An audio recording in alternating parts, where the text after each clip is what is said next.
noite, Anderson. Boa Tudo noite, bem? Lilian, tudo bem? Tudo bem, grande prazer em receber você aqui hoje. Prazer todo meu estar aqui, uma alegria poder participar Legal, desse enfim, conseguimos podcast. uma data, né? Conseguimos uma data, deu certo. Pessoas compromissadas. É verdade. Pessoal, com muito prazer, com muita honra, estou recebendo hoje aqui então o Anderson, que é optometrista. Há 18 anos eles têm uma clínica com muita experiência atendendo os exames visuais, né? Prescrição de óculos, adaptação de lentes de contato, optometria pediátrica, terapias visuais para controle de miopia, estrabismo, ambliopia, que é o olho preguiçoso, e problemas de aprendizagem, leitura e escrita, que é o que nos converge, né, Anderson? É por isso que a gente está aqui hoje juntos conversando, porque eu, como neuropsicóloga, também tento fazer essa avaliação, essa análise nas crianças para ver se elas estão com problemas de aprendizagem. E aí fiquei sabendo, né, dessa novidade aí que para mim é inédito, não tinha noção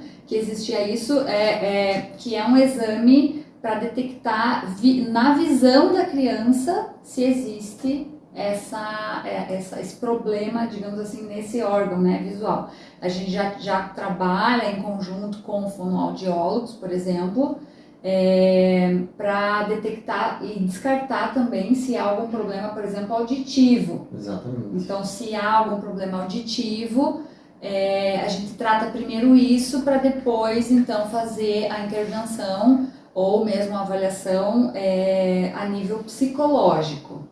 Mas agora, então, a gente tem essa outra possibilidade de também detectar se esse problema é visual. Exatamente, isso mesmo. Vivian, uma coisa que a gente tem percebido cada ano que passa é que essa junção interdisciplinar, ela se torna mais importante, porque o cérebro é um campo vasto e ainda em grandes descobertas, né?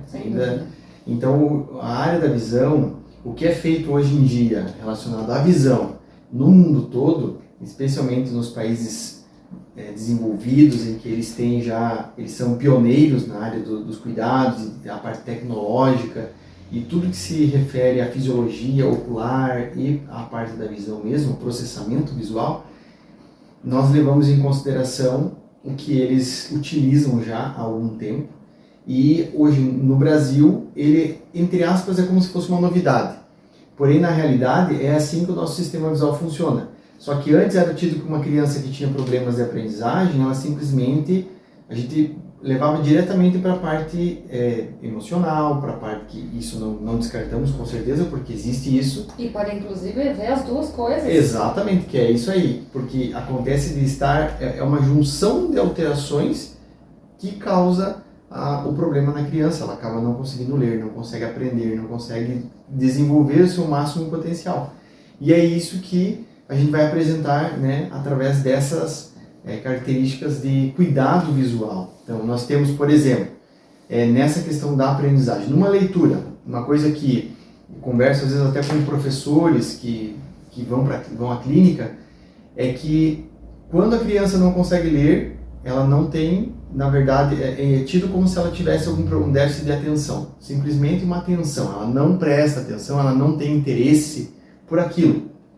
Porém, quando nós avaliamos a área visual e sabemos que ver bem não quer dizer simplesmente enxergar 100%.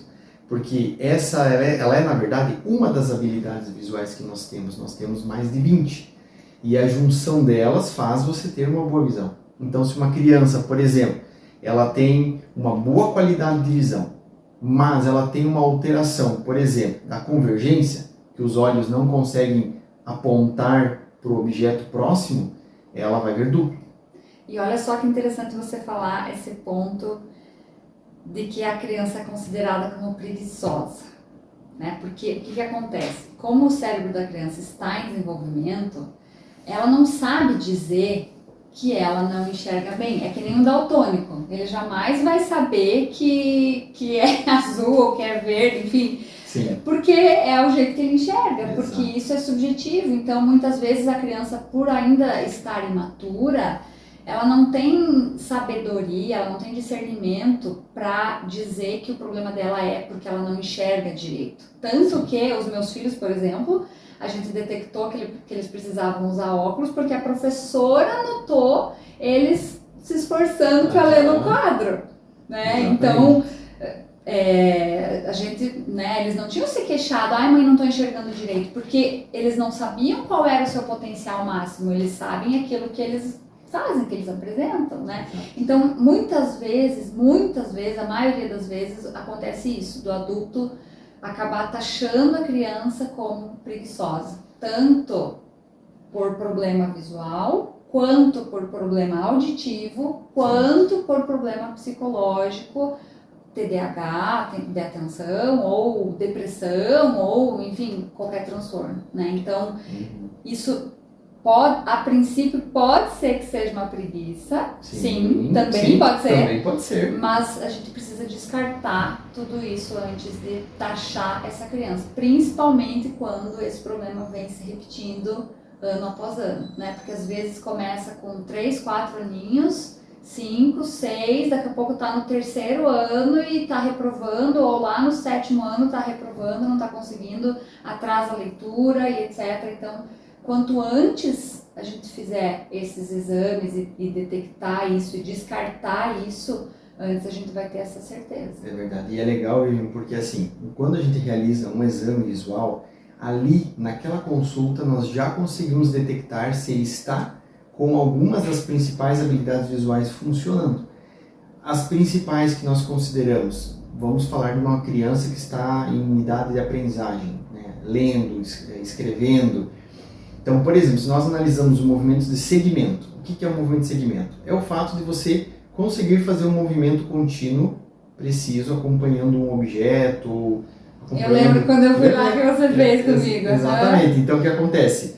Se a criança, por exemplo, tem uma alteração nessa área, quando é que ela vai encontrar esse tipo de avaliação se for num método tradicional? O método tradicional é encontrar o defeito de visão, corrigiu, acabou, parou por aí. Se é avaliado, levado em consideração aquilo que realmente faz você ler, porque para nós é automático, a gente chega e lê, né? Hoje, tranquilo, mas nem sempre foi assim. Foi juntando uma letra com a outra, beabá. Então, isso tudo foi uma aprendizagem, claro, neurológica, mas formando na área visual. Então, o movimento de segmento, ele faz com que a criança consiga ler numa linha continuamente. Ela consiga ir lendo a palavra e seguindo aquela linha. E tem a ver também com terminar uma linha e ir para outra, por exemplo, certinho, sem pular? Claro, porque isso é um movimento que é o outro, que é o sacádico.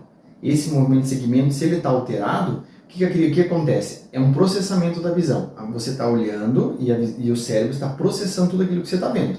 Só que se ela tem um problema desse movimento, o olho vai e trava.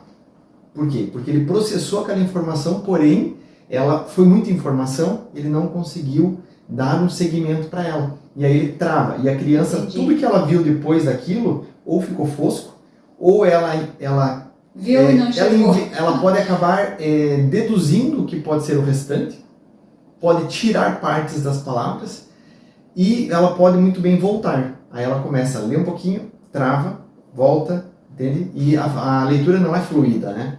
E eu fico pensando também como isso pode ser confundido ou até mesmo causar uma dislexia, por exemplo. Porque até esses tempos atrás tive uma cliente que a gente descobriu isso e ela fazia exatamente isso, ela deduzia o restante da palavra. Olha só. E na hora de escrevia espelhado, tentava adivinhar na leitura, né? Então eu fico pensando até que ponto que essa falha de processamento visual não pode, de repente, até desencadear uma dislexia ou, no mínimo, ser confundido com uma dislexia, que é, a princípio, um transtorno de aprendizagem, né, da leitura e da escrita, mas que, nesse caso, jamais vai ter resolução, efeito, se for manejado apenas como uma psicopedagoga, por exemplo. Exatamente. Porque fica só ali no efeito, né? E não na causa. Porque se ele tem uma alteração dessa, o que acontece? Ele vai se esforçar, ele vai estar às vezes com um profissional que vai estar ali dando o seu máximo mas às vezes não consegue o resultado e ele não sabe o que está acontecendo. Porque como agora a gente, imagina, 74% das crianças que têm problemas de aprendizagem têm problemas visuais. Nossa, Então é uma porcentagem muito alta. E aí, então quer dizer que todas essas crianças precisam de óculos de grau? Não, porque sempre foi aquela história. Tem problema de visão, é óculos. Tem problema de visão, é você precisa de grau de óculos. Não necessariamente. Tem crianças que chegam no consultório e elas não têm defeito de visão. Um defeito de visão. Elas têm problemas vergenciais, os olhos não convergem como deveria, não movimentam com um sincronismo como deveriam, e isso tudo dá transtornos visuais. Aí como é que a criança, ela olha para o quadro, os olhos alinham, ela olha para o caderno, ela vai fazer a convergência, os olhos não fazem a convergência. Tem um livro, inclusive, que fala da dislexia como as letras que dançam. Uhum. Né? Eu acho muito interessante essa analogia, porque Sim. eu não tenho dislexia, então às vezes fica difícil da gente compreender o quanto isso é complicado para a criança. Sim. Então, como que você vai ler um caderno, um livro, se as letras estão dançando? Exatamente. Não tem, fica impossível. E aí a criança ser taxada de preguiçosa, de burra. E aí vem o bullying escolar como uma consequência muito, muito corriqueira também. Sim. Disso, né? Então, a gente percebe o quanto essas questões visuais interferem, potencializam, desencadeiam ou se confundem com muitos problemas psicológicos, né? E o quanto o nosso trabalho parece que é, como você falou no começo, né, interdisciplinar. Sim. Nesse sentido, né? Porque ela precisa ser tratada como psicólogo, precisa, mas também em conjunto precisa ser também tratada com optometrista e, enfim, né, psicopedagogo, enfim, outros. Sim, profissionais, exatamente. Que aí sim, né, a criança vai ter um atendimento completo e vai ser atendida na sua totalidade, como você falou, né? O cérebro é complexo. É complexo, mas eu vejo que isso aí é assim mesmo. Quando eu encontro um paciente que tem um problema de aprendizagem, por exemplo, e que a gente percebe, essas habilidades estão funcionando bem, mas ele demonstra sinais de que ele pode ter sim problemas, que podem estar relacionados ao seu emocional, né, a parte psicológica. Com certeza o psicólogo precisa ser, né, consultado, tem que ser avaliado. Por quê? Porque a gente sabe como a gente funciona. Nós não somos robôs, né? Nós não somos robôs. Lá na nossa casa a gente pode ter problemas, né? E a criança... Acho que todos, né? Me parece, quanto mais eu conheço as pessoas, mais eu percebo que isso é verdade, é 100%. Quem demonstra que não tem problemas, normalmente está escondendo o problema. É porque você não conhece. Mas todos têm, somos todos humanos. Sim. Né? Então faz parte da vida. Mas o legal é que quando a gente encontra essas alterações, agora nós temos uma solução. Vamos para as soluções? Eu sou uma pessoa prática, tá aí, ó. Psicologia prática. Esse nome foi muito legal. Né? Quando eu cheguei, eu já achei muito direto. E é o que as pessoas querem hoje em dia. E é o que eu quero. É o que você também quer, né? Praticidade. Então, tá eu não poderia, né, atender profissionalmente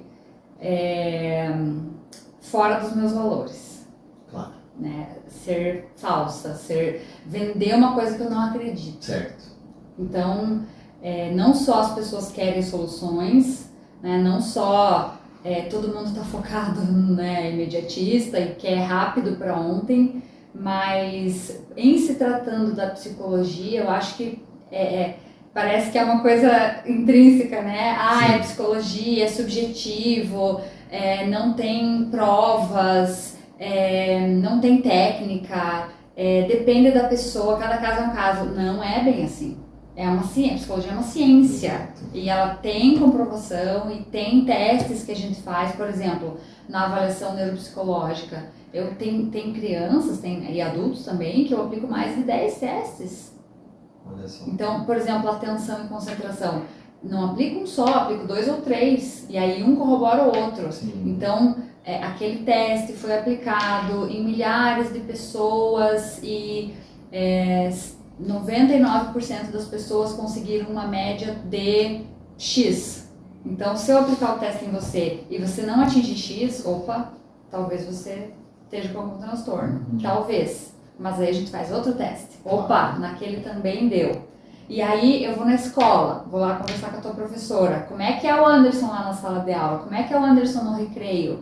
Ele come? Ele come na escola? Não come? Ele brinca? Ele socializa? E aí eu vou conversar com a mãe, com o pai, vou conversar com ele, vou brincar com ele. Pessoas que são autoridade para dizer como ele reage. Exatamente. E aí eu confirmo essas informações, porque com a mãe ele se comporta de uma forma, com o pai ele se comporta de outra, com a avó ele se comporta de outra, com a prof ele se comporta de outra. Isso é normal. Então a gente vai compilando todas essas informações, faz ludoterapia, que é a brincadeira com a criança, para ver também o nível de estrutura mental, se consegue fantasiar, por exemplo, etc.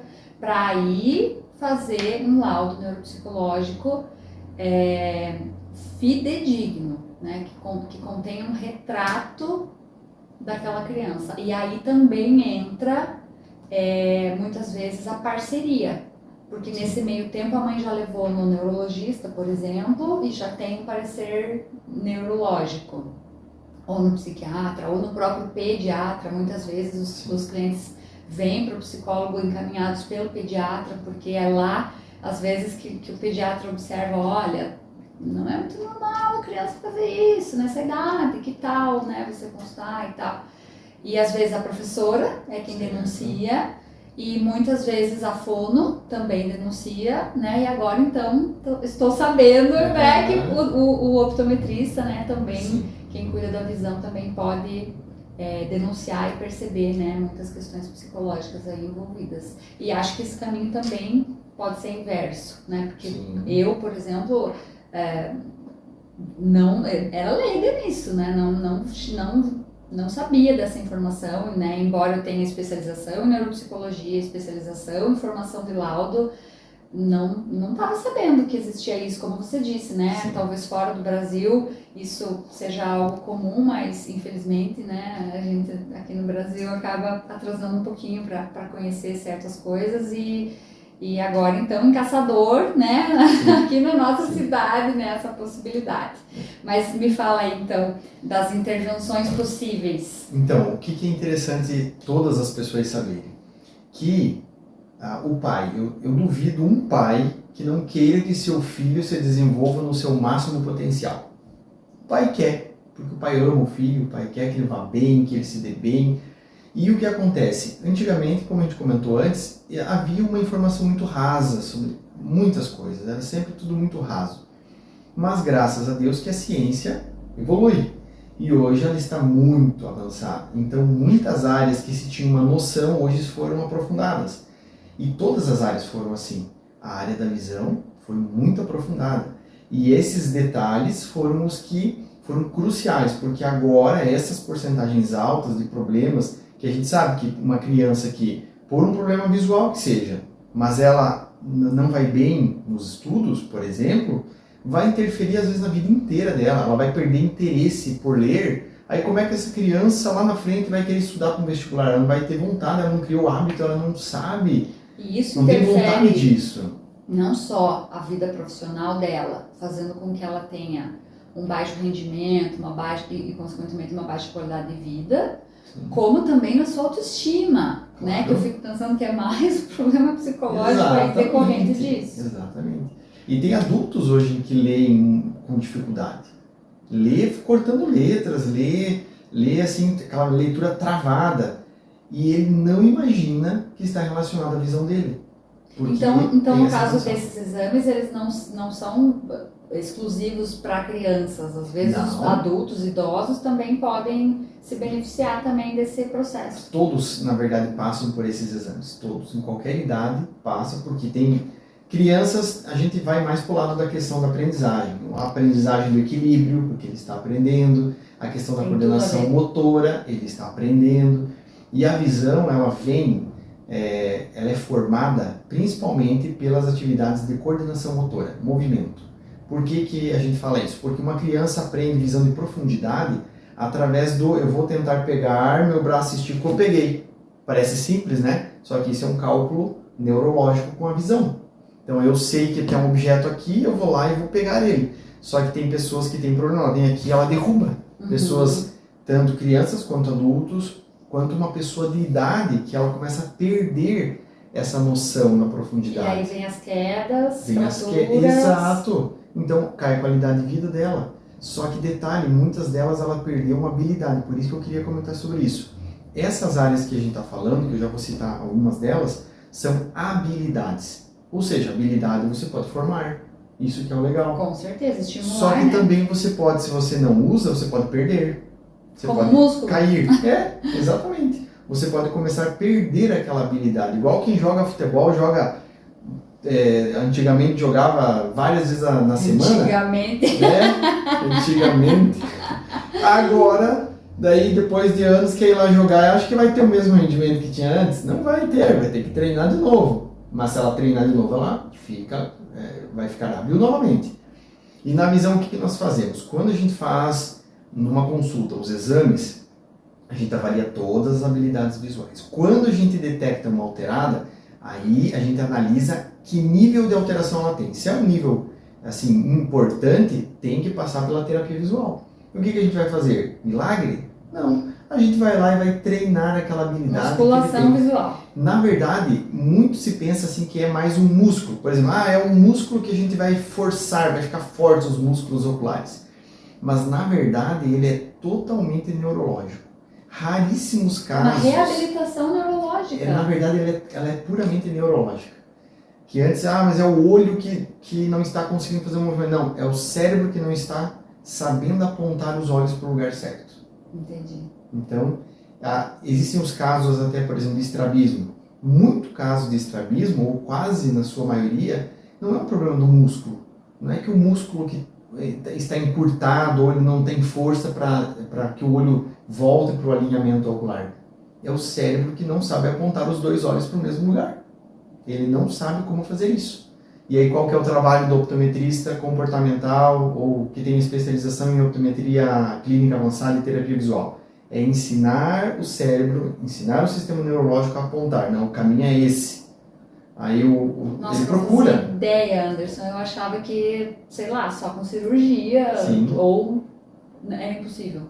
Sim, essa área, ela levando em consideração todo esse conhecimento e o que é feito também já fora do país, e entendendo como funciona a área neurológica, e interessante, quando a gente inicia terapia visual com pacientes, estrabismo que seja, por exemplo, e os olhos ficam alinhados, eles têm que ver a satisfação daquele paciente, seja criança, adulto. Deve porque ser emocionante. É bem emocionante, vou te dizer. A gente fica muito feliz junto com o paciente, que é o nosso intuito. Quando a gente tem uma área que a gente ama, que você gosta do que faz, você se realiza naquilo ali, entende? Você Com fica certeza. feliz. Eu sei do que você está falando. Não, então, entendeu? É isso, É uma coisa que emocionante é muito legal. E quando então a gente realiza esses exames, detecta as alterações, treinamos elas, são aparelhos, são vários tipos de aparelhos diferentes. Como se fosse uma fisioterapia. Como se fosse. Uns eles são realmente coordenação olho-mão, é uma habilidade, inclusive, que você vai usando, tem um aparelho que a gente chama de roteador, e a gente vai treinar essa habilidade em várias áreas dela. Aí, se nós queremos um movimento de convergência, nós temos a corda de Brook, nós temos outros que eles são só sensoriais. A gente ensina o paciente a movimentar os olhos para que ele conheça uma imagem 3D. Que às vezes tem pessoas que não vê 3D, mas a gente consegue formar. Tem pessoas que chegam em clínica e dizem assim, eu vejo bem com esse olho, mas me parece que esse aqui é como se ele não existisse. Parece que é escuro, parece que eu não... E se você fechar o olho que ele diz ver bem, ele enxerga todas as letras. Aí quando os dois estão abertos, ele diz, esse olho parece que está esquecido. Nossa! A gente vai avaliar, tem alguns tipos de alterações, como o microestrabismo, que o sistema neurológico ele apaga a visão central desse olho. E aí a pessoa, realmente ela não tem noção, e cada vez o cérebro vai desligando mais desse olho. Porque ele não quer que ele... Anderson, é uma coisa que pode progredir e piorar com o tempo? Na verdade, quando tem essas alterações, que é uma má formação, por exemplo, como a ambliopia, o sistema neurológico ele não utiliza mais esse olho, como ele deveria, muitas vezes apaga essa percepção central, deixa a periférica, você ainda nota as coisas, mas ele faz com que ele não atrapalhe. Ele vai piorar ele, vamos pensar assim, ou ele vai deixar ele embaçado ao ponto de que ele não atrapalhe o dominante, que é o outro olho. Não me atrapalhando, tá bom. E é aí que a gente vai, faz os exames e vê, não, mas esse olho é saudável, esse olho ele está bem, não tem nada de alterado. Então o que nós vamos fazer com ele? Nós vamos estimular, nós vamos fazer com que o cérebro entenda que ele existe. Que reabilitação. Que é uma reabilitação, que usamos muitas vezes a propriocepção, fazer ele sentir mesmo por alguns movimentos, por exemplo, que fazem mandar impulso elétrico para o cérebro e ele entende, opa, eu nunca tive esse impulso elétrico aí, nunca tinha recebido essa informação, esse estímulo. E aí a gente vai por aquele caminho e vai estimulando. E teve já casos de pacientes que eles falaram assim, isso durante uma parte da terapia, não sei o que aconteceu, parece que ligou uma luz do lado de cá, voltou a funcionar. E a gente tem um teste para saber se é verdade isso que ele está falando. A gente coloca o teste Random Dot 2, que é um teste de visão de profundidade, que antes ele não via algumas imagens 3D. Quando a gente coloca, ele... Agora eu estou enxergando. Nossa. Tá aqui, agora sim, agora eu vi tudo. Penso, nossa, fez um milagre. Mas você sabe, você estava comentando sobre isso, né, com relação à visão, e eu aqui fazendo analogia do meu trabalho, né, do quanto também a gente percebe isso no consultório, né. Hoje mesmo aconteceu, né, de uma cliente falar sobre a sua sogra. Ah, sim. Eu tenho problema com a minha sogra. Eu digo, você é torcedor do Flamengo, né? É muito comum. E aí, porque ela não me respeita, não sei o quê. E aí ela comentou que a sogra, como é que é?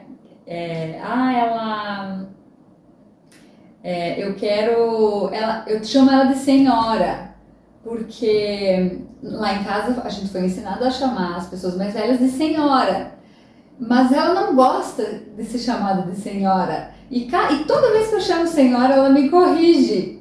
Daí eu falei, pois é, mas então você quer que ela te respeite como você é, mas você também não tá respeitando ela como ela é, né? Porque verdade. se ela tá te dizendo que não gosta, né? Eu, por exemplo, odeio que me chamem de senhora. Tipo, esperar chegar aos 90, daí chama, pelo né? menos, né? Então, às vezes você mostra pro cliente uma outra possibilidade ou um reflexo daquilo que ele tá, né? Porque a culpa é sempre do outro, né? Sim, a culpa é sempre sim. do outro. E aí você mostra um reflexo dele como um espelho e ele diz, nossa, eu nunca tinha visto, nunca tinha pensado nisso. Eu nunca tinha reparado que eu fazia isso. Eu nunca tinha percebido que o fato de eu fazer isso desencadeava aquilo. E talvez o fato dela não me tratar muito bem é porque eu não a trato muito bem. Sabe? É um milagre. Né? Então é uma reabilitação também, porque você parece que vai tirando obstáculos, vai tirando cortinas e o cliente vai conseguindo ver quem ele é na sua inteireza, né? Claro, estou falando aqui de subjetividade, você está falando né, da visão, mas é muito parecido o nosso trabalho nesse sentido, né? Porque e o quanto as pessoas precisam, às vezes, né, de um profissional para apontar esse caminho. Um profissional que não julgue, um profissional que não brinque, né, que não enrole, né, porque também, né, infelizmente, tanto na minha área quanto na tua, a gente sabe que existe. Sim.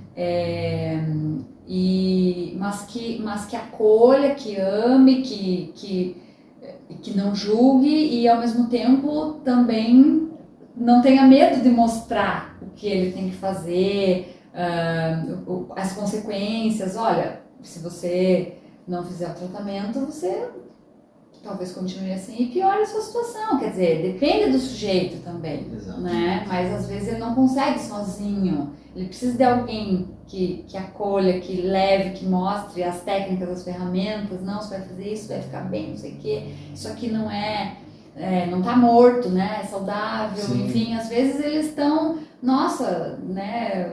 Não vou mudar nunca. Acha que não consegue mudar, né? Exatamente. Mas é interessante isso, porque eu vejo até pela tua área, quando você orienta um paciente, por exemplo, sobre uma alteração que ele tem, E a gente sabe que quando a gente encontra uma outra área que ela precisa também de atenção, mas que você sabe que tem um profissional que vai poder resolver aquilo. Então isso vai acabar acontecendo isso. É por isso que é interdisciplinar, porque eu sei que eu posso contar com alguns profissionais, por exemplo, quando eu entendo agora, eu entendo, ó, esse paciente, tudo que eu podia fazer em prol dele relacionado à visão eu já fiz. Essas características que ele está apresentando, elas são psicológicas. Descartou a parte visual. São psicológicas. Aí eu preciso encaminhar ao profissional. Sim, é uma responsabilidade, com certeza. Entende? Então, mas qual vai ser a segurança que os pacientes vão ter? O fato de que nós vamos trabalhar para resolver o problema definitivamente. Entende? O problema ele vai começar a aparecer, porque se, por exemplo, qual que é o resultado da doutora Vivian? Estou trabalhando o teu caso. Eu detectei que essa área que também está alterada. Ela é um exemplo, né? Vamos supor, a área visual. Vamos resolver essa área visual. Se eu detectei, essa área psicológica está, eu acho que tem que dar uma atenção. Eu vou encaminhar, entende? Eu vou encaminhar para que tu resolva essa área. Sim. E aí a gente sabe o resultado que vai dar. O paciente vai ter aquilo que ele espera, que é o que a gente busca, é o que a gente quer, né? E o nosso papel, eu vejo, é sempre buscar a excelência, né? Então, até no mês que vem já vou fazer outra pós aí, que eu tô... não gosto de parar muito, não. Parece que a gente tem que sempre estar estudando porque, né, eu que sou profissional da área da saúde também, não sabia que isso existia. Imagine uma pessoa que é leiga e que tem um problema e que de repente está há anos com esse problema e que outros médicos, enfim, também não sabiam e também não encaminharam, sabe? Então, por isso também que eu resolvi montar esse podcast, sabe, Sim. Anderson? Porque eu acho que, ainda mais hoje em dia, né, todo mundo está com o celular na mão, né? Então, e tem tanta besteira, né? Desculpa, mas eu acho assim, que tem muita besteira, muita distração, muita notícia ruim, né? Então, não, acho que é nossa obrigação como profissional de saúde que estudou, né, e que continua estudando, sempre se atualizando, mostrar para a população que existe saída, que existe uma terapia que possa ajudar nesses casos, né? Tanto com relação ao problema de aprendizagem e também o TDAH, eu acho, né? Porque um assunto em alta, né? Muito em alta, muito em alta. Parece que até as pessoas vêm me perguntar, nossa, mas não aumentou o número de TDAH, de autista, enfim. Sim, aumentou, claro, primeiro porque antigamente não se diagnosticava. Segundo, porque hoje em dia a criança, principalmente, começa a dar problema na escola, o professor já encaminha, já existe um psicólogo, né? Eu lembro quando eu comecei a fazer minha graduação, com 20 e poucos anos, aqui em Caçador, não sei, acho que tinha uns 10 psicólogos, né? Hoje, nossa, nem faço ideia, mas muitos, centenas, com certeza, né? E fora o preço, né, que antigamente era algo muito elitizado, inacessível. Bom, primeiro que era para louco, né? Primeiro que era só para louco, né? E hoje, então, graças a Deus e a pandemia também, né, esse preconceito aí caiu, né? Todo mundo quer cuidar da saúde mental. E os preços também estão mais acessíveis, né? A gente vê muitos profissionais também responsáveis. Aqui na clínica, por exemplo, a gente, né, prioriza isso, né? Sim. Porque se você faz um preço muito alto, também você não consegue... Não dá acesso. Não tem, exatamente, não dá acesso, né? E com qualidade. Claro. E com qualidade, entende? Então, é possível sim, né? Então, não é mais aquela coisa para rico, né? Exatamente. Não, é para todo mundo. E convênios com empresas, enfim, de várias formas. E então existe também essa questão da acessibilidade, que eu acho que sim, aumentou muito o número de casos por causa disso, mas também vejo que o nosso estilo de vida atual também desencadeia um TDAH meio que inato, assim, né? Porque o número de estímulos, a quantidade de estímulos, nós temos aqui 1, 2, 3, 4, 5 mídias. Brincando, assim, né? Normal. Se duvidar, tem um tablet ali na mesa, mas o meu computador, sabe? Então, as nossas crianças, né, o meu filho, é computador, videogame, tablet, celular. Né? Então, e ele tem um altíssimo grau de miopia, né? Você já trata ele aí. Então, muita informação, muito estímulo, né? Cada vez mais o uso de telas, que eu acho que também é um tema, né, que dá muito pano para manga. Sim. E isso tem aumentado muito o número de TDAH. E eu acho, assim, só para passar a bola para você, que daqui a pouco... Você sabe lembra quando começou a pandemia? Que aí a gente ficava tudo apavorado, ia lá fazer o teste, né? E aí fazia o teste, e atestado médico, e não sei quantos dias de isolamento. E hoje em dia, nem é pedido mais o teste. Pois é, né?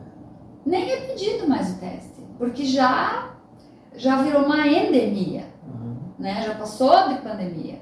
Então, se você tá com sintomas, tá aqui o remédio, pronto. Né? Infelizmente vai passar para as outras pessoas e é isso, né? Alguns médicos ainda recomendam dar um atestado ali de 3 dias, que antigamente era 7, 15, sei lá. Né? Então o corpo foi criando resistência também, a vacina, etc.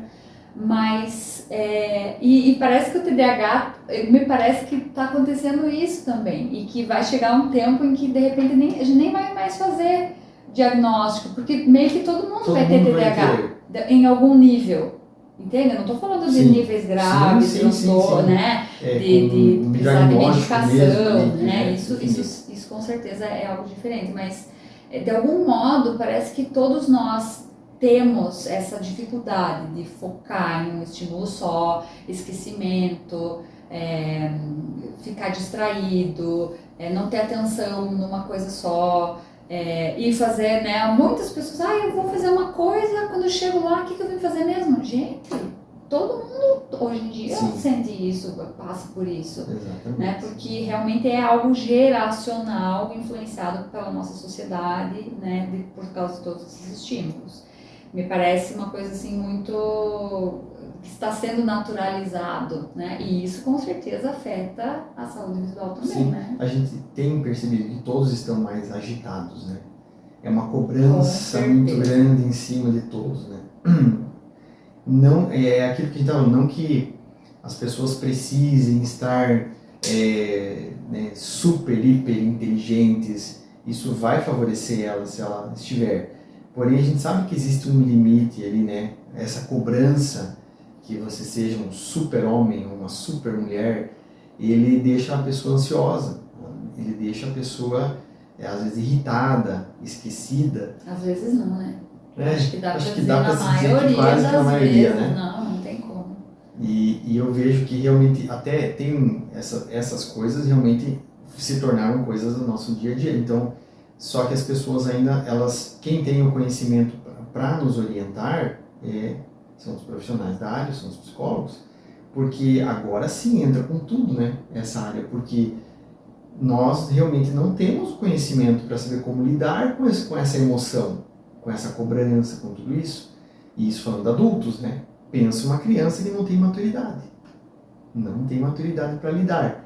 E aí, se o adulto já está descontrolado, a criança vai morro abaixo, né? Sem dúvida. E uma coisa que até eu queria fazer uma pergunta para ti, por exemplo, uma coisa que a gente indica na clínica, olha, a criança pode usar celular, mas tem que ser tudo com medida. Você tem que dar um tempo para ela, pedir para ela fazer os intervalos, que isso é um conhecimento.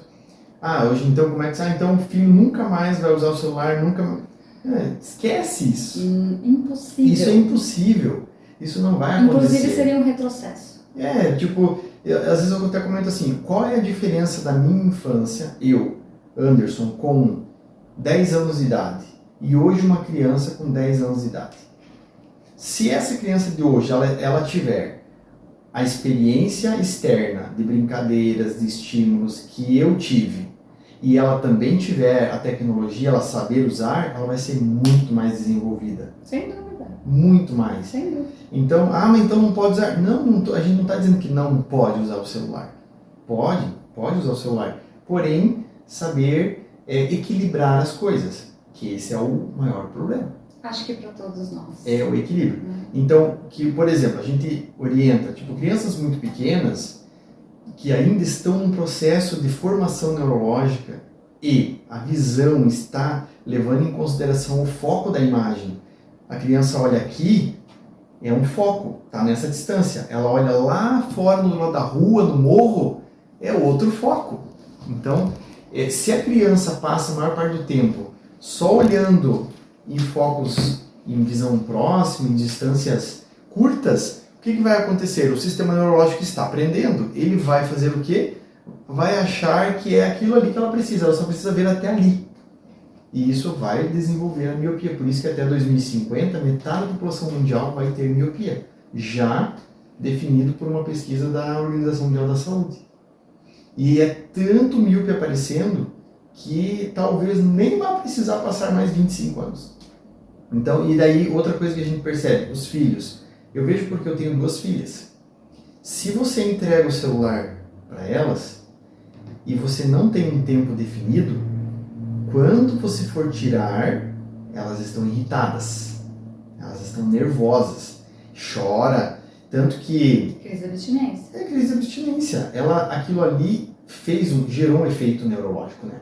Não tem como negar. Qualquer pai sabe disso. Não precisa nem a gente fazer assim, né? Não precisa ficar explicando muito. Todo mundo vive isso em casa. Já viveu isso em casa, sabe como é que funciona.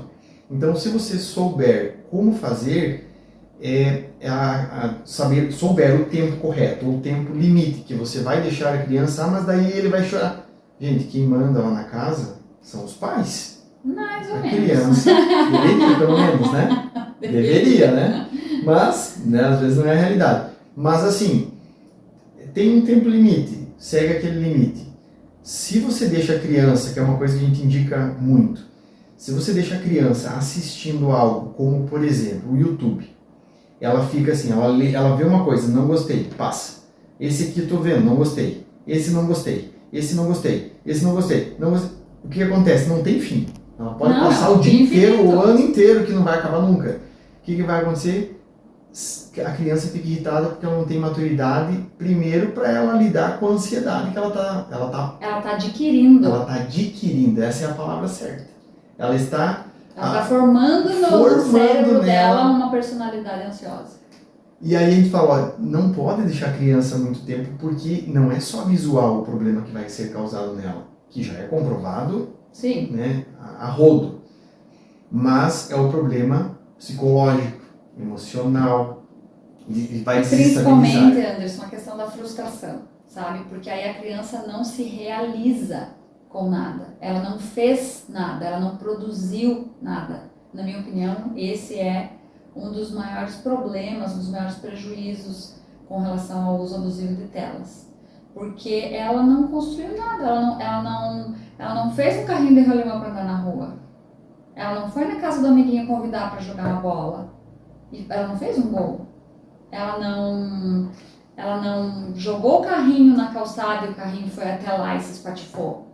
Ela não fez um castelo lá de lama e... Sabe, ela não fez nada. Ela ficou ali espectadora e no final ela desliga o celular quando acaba a bateria ou quando a mãe pede, ela chora, sei lá o quê. Tédio. Porque eu não me realizei nada, eu não construí nada, eu não tenho nada para lembrar, eu não tenho nenhuma vitória para contabilizar. Isso destrói a autoestima. E tu acha, Lilian, que isso vai desenvolver processos de depressão? Sem dúvida. Para o nosso futuro daqui em curto tempo? Sem dúvida. O que acontece, Anderson? A gente é multicausal. É sempre multicausal. Sempre várias coisas estão interligadas e desencadeiam um processo de transtorno, né? É sempre uma síndrome, né? Não é uma coisa só. Mas quando a gente olha no histórico, principalmente de um adolescente, a gente vê esse tipo de história, sabe? De frustração, os pais que trabalhavam muito, as crianças que ficaram jogadas ali. Então sempre tem esse elemento de frustração, de muito uso de tela, sabe? Muita solidão, porque daí eu fico aqui no meu celular, eu assisto o que eu quiser. Eu não preciso, né, como era, por exemplo, na minha época, né, que não, vamos assistir tal coisa, todo mundo tinha que concordar. Exato. Ou Vamos assistir o Chaves passa às 18 horas. Se quiser, você vai ter que estar na frente da TV às 18 horas para assistir o Chaves. E não vai começar às 17h55. Exatamente. À espera. Né? Então, e essa habilidade também de esperar, de ter paciência, é algo que também é complicado a gente perceber um adolescente hoje que tenha isso desenvolvido. Porque tá tudo imediato aqui, ó. Né? Eu consigo tudo que eu quero aqui no clique. Né? A inteligência artificial me responde, ou o Google sabe, e assim por diante, né? Então, tudo, no YouTube tem tudo, né? É uma universidade, né? Sim. Acho um sarro isso, né? As pessoas, vi no YouTube. Beleza? Né? Vi no Instagram. Tá, então bora lá, vamos fazer então, né? Que é verdade. Vi no Instagram, né? Então, sim, eu acho que o uso de telas, ele também é muito abrangente com relação a isso, né? Claro que a gente está falando aqui do uso abusivo, sim, né? Você comentou antes sobre o tempo, né? Então, a OMS, né, se alguém quiser saber, né, porque também não sei, acho que é irrelevante, recomenda 0 o uso de tela para crianças de 0 a 2 anos. Sim. Palhaçada, né?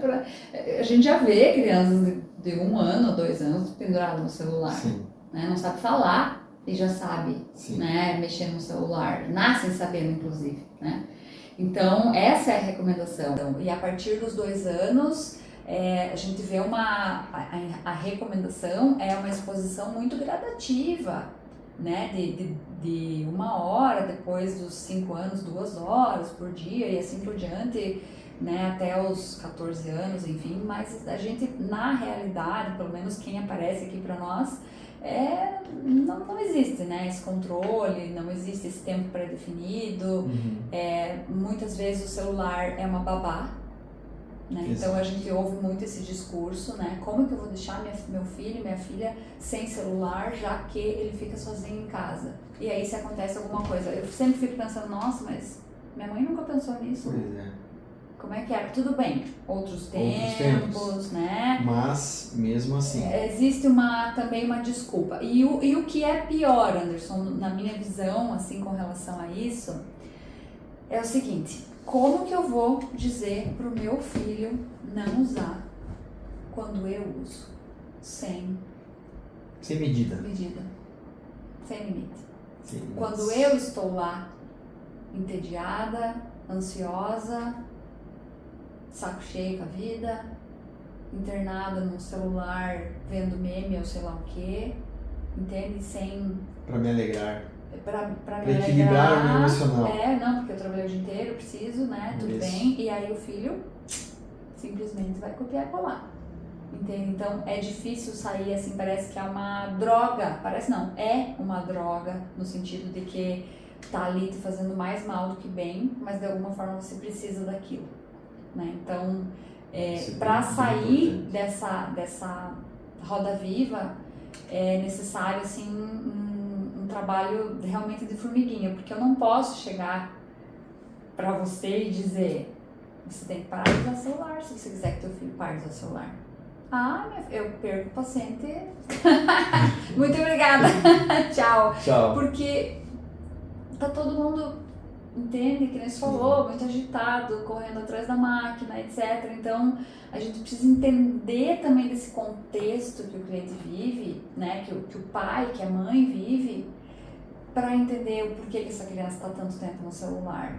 E às vezes esse adulto não tem rede de apoio, é uma mãe solo, ganha mal, mora fora da cidade dos pais, mil coisas que influenciam nisso, né? E aí você vai apresentando aos poucos, muito aos poucos, porque quando as pessoas pensam, né, em solucionar esse problema, vem nisso que você falou: então eu vou tirar o celular? Sim, e os meus problemas estão resolvidos. Não é isso. A gente não vai curar um extremo com outro extremo. A gente vai analisar caso a caso. Então, uma coisa que você falou que eu achei muito pertinente, muito, muito importante mesmo, é entender se essa criança também faz outras atividades. Então, eu acho que acima do tempo, antes da gente cronometrar, porque às vezes, né, o filme é quanto tempo? O filme é 2h30. Não, é 2 horas. Porra, sabe? Não é um tempo relógio, né? Ou, tá, tudo bem, tá lá assistindo filme, tá lá a tarde inteira no celular, mas final de semana, por exemplo, que nem, né, meus filhos são escoteiros, então às vezes eles passam o final de semana inteiro acampando sem celular. Sim. Se sujando, socializando, construindo coisas, sabe? Respeitando autoridades, um monte de habilidade. Nossa. E aí chega domingo de noite e mãe, posso assistir um filme? Vai, por querido, favor. Fique à vontade, só tome banho antes. Sabe? Porque existe esse outro lado. Sim, sabe? Então sim. Mas é o lado do equilíbrio, não é? Exatamente, é esse equilíbrio que a gente tem que ver. Então, né, antes da gente pensar, né, nesse tempo, nesse cronômetro que parece mais um policial ali, sim, não sei o que vai distanciar mais ainda mãe e filho, né, a gente tem que entender toda essa dinâmica da casa. Por isso que a psicoterapia, né, é um processo, isso, né, entre nós psicólogos é um clichê, porque a gente, né, repete isso milhares de vezes, mas é por isso, né, porque a gente precisa saber de toda essa rotina, de todos essas motivações, de todos esses contextos, para entender como é que a gente vai intervir nessa família de um modo que não urice, né? Não, isso aqui eu não vou conseguir, tchau, né? E também não seja tão mole, porque a gente entende que a pessoa tem estrutura, entende? Então, sim, a gente tem que estudar aquela família, fazer essa análise, e aí sim, cada caso é um caso, né? Tem pessoas que você consegue já imediatamente, né, fazer uma intervenção um pouco mais drástica, e tem pessoas que não, que você tem que ir psicoeducando, etc. Né? Por exemplo, às vezes a pessoa, a OMS recomenda, né, de 0 a 2 anos. Eu não tenho com quem deixar, ponto, vai ficar no celular, acabou. Né? Eu fico pensando, quando eu ouço uma notícia dessa, eu fico pensando, tá, quantos anos faz que é proibido? Não, mas tá lá nas carteiras, no verso da carteira de cigarro dizendo que fumar faz mal, e as pessoas continuam fumando. Para que mais estudo do que foi feito sobre isso? E em todo médico, né? Todo médico, todos os estudos, todas as doenças, né? Acho que o pior mal que uma pessoa pode fazer a si mesma é fumar. E quantas pessoas fumam? E aí a gente vai pro álcool, idem, né? Em excesso. Sim. Ou melhor, não existem níveis seguros, mas, sim, né? A gente pode dizer dessa forma. E dirigir alcoolizado, e etc, etc. Então, o celular acaba virando, assim, até uma piada, se for ver. Parece inofensivo. Exatamente. Daí, né? Não, ele não vai me causar nada, que mal. Até eu fiz um vídeo há um tempo atrás, e era, né, na ocasião, um adolescente, o pai falou, mas de novo nesse celular, você não sai do celular, mas ele falou assim, mas eu não estou fazendo mal para ninguém, eu estou aqui quieto, no meu canto, usando o celular. O que às vezes, para uma mãe e para um pai que trabalharam o dia inteiro e que estão cansados, é ótimo, é perfeito. Meu filho está lá, uma bênção, né? Está lá, querido, celular, olha que amado, né? Eu não preciso nem brincar com ele. Depois ele está satisfeito, né? Está feliz. Exato. Então, esse assunto, Anderson, ele é muito complexo. Assim, ele é muito complexo. Então, é importante a gente conversar sobre isso. E eu sinto assim que, de um lado, pais negligentes, né? A gente vê isso, né, direto, e de outro também super protetores, né?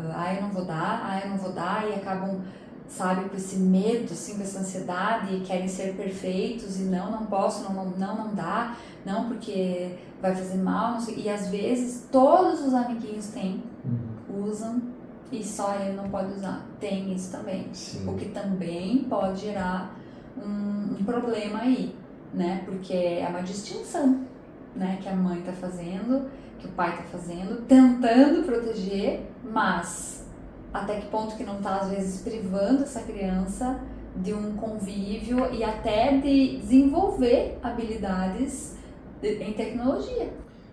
Antigamente o que a gente fazia? Não existia celular. Pelo menos na minha época, bem um tempo atrás, o que a gente fazia? Curso de informática. Era errado o curso de informática? Não. O curso de informática era conhecimento. Pelo contrário, era estimulado, Quem tinha o curso de informática, Nossa, fez curso de informática. Mas era o que se tinha na época e era muito legal.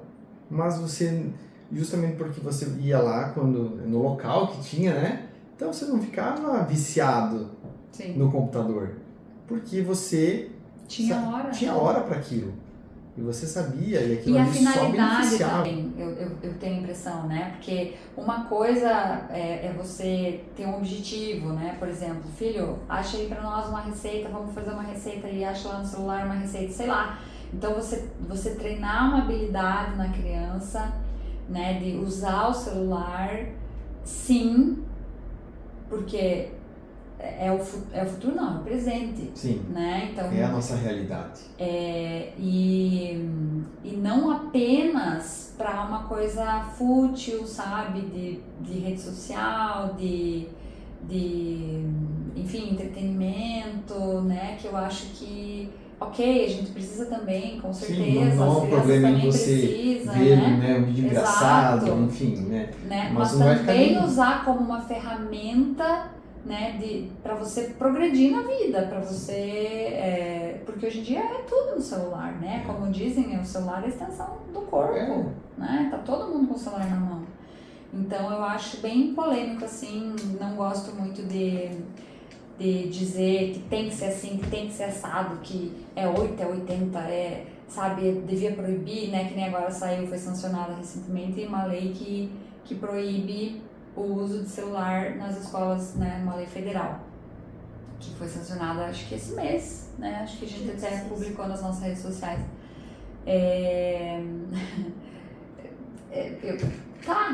Né, ótimo, tá seguindo a OMS, tem vários estudos que proíbem, né, outros países muito mais desenvolvidos também, né, fizeram essa lei, só que a gente não tem controle, né, sobre esses adolescentes, por exemplo, que estão dependentes de celulares, eles vão achar uma forma de usar, né? Ok, agora então o professor, a escola está autorizada, mas me parece também que quando a gente trabalha com adolescente, quanto mais proíbe, daí mais que o adolescente quer fazer, né? Sabe que está proibido. Então isso tem que ser uma conscientização, né? Não só uma proibição, mas também uma conscientização, né, do porquê que eu não devo usar, o que vem aí falar, né, de uma questão de familiar, de valores, de afeto, de preocupação, sabe, de versus negligência, né, as pessoas trabalhando muito e aí não estão em casa, nem sabem o que acontece, nem sabem com quem seus filhos estão conversando, né? Outro dia também soube de um caso que imagina minha filha conversando com um amigo virtual. E eu olhei, né, não entendi. Não, porque imagina conversar com uma pessoa pela internet, nem sabe quem é, vai que é um pedófilo. Mas um amigo, né, hoje em dia, quase todos, não sei, né, me parece que ok a pessoa ter um amigo virtual, né? Claro que ela não vai, ela tem que ser instruída, olha, você não pode mandar foto, olha, a mãe quer ver, você tem um amiguinho, mas eu quero ver, quero supervisionar, sabe? Então, isso dá trabalho. Isso a gente perde tempo fazendo isso, sabe? Eu eventualmente vou lá e pego o celular e olho assim. Todo mundo sabe as senhas de todo mundo lá em casa. Não existe isso. Porque tem que ser com supervisão. As crianças não têm esse autodomínio, elas não têm esse discernimento do que pode, do que é certo, do que é errado. É nosso papel como pai, como mãe, direcionar isso. Mas proibir, enquanto todo mundo faz, né? Será que todas as pessoas que estão atrás de uma tela são pedófilos? São usurpadores? Né? Daí depois o vô vem lá, a avó vem lá, ai, olha aqui, ó, né? Que nem aquela propaganda na TV, né? Do não pague o mico lá, não pague o pato, não sei o quê, né? Ai, olha só, foi declarada a guerra não sei aonde, né? É fake news, né? Então, de um lado, né, a gente acreditando nas fake news. Do outro, não dá pro filho ter um amigo virtual. Sabe? Não faz sentido, umas coisas sem muito nexo. Então, tem que ser analisado caso a caso pra gente conseguir entender e direcionar a criança para o melhor caminho. Com toda certeza. Então, seguindo por esse caminho do equilíbrio, não tem erro. As crianças vão ficar bem desenvolvidas, vão ter suas relações de amizade, vão ter tempo, como você falou ali, dos seus filhos de irem lá conversar com os amigos, né? Essa conversa que às vezes acaba que, por exemplo, as crianças ficam muito fechadas, hoje ainda existe muito isso, criança muito fechada no quarto, vai pro quarto, fica jogando videogame, não sai de lá, a comida é levada lá, é meio que a criança, ela é como se o pai que deveria ter dado a linha da ordem, vamos pensar assim, não, almoçar é na mesa, um exemplo. O filho, ele já não sai, ela já sabe que às vezes o filho, ou o pai, já sabe que o filho não quer se relacionar, ele quer jogar, ele quer ficar no celular, ele quer aceitar que tudo aconteça lá no quarto vai ajudar ele a reforçar o problema dele, porque normal não é. Ficar só trancado num quarto, normal não é. Visão dá problema. Psicológico, dá problema. Você pode falar melhor do que qualquer um. Então, isso é uma coisa que o pai já pode perceber, que tem coisas básicas que são problema. Filho trancado no quarto, com celular na mão, jogo no computador, fica horas e horas e horas e horas lá.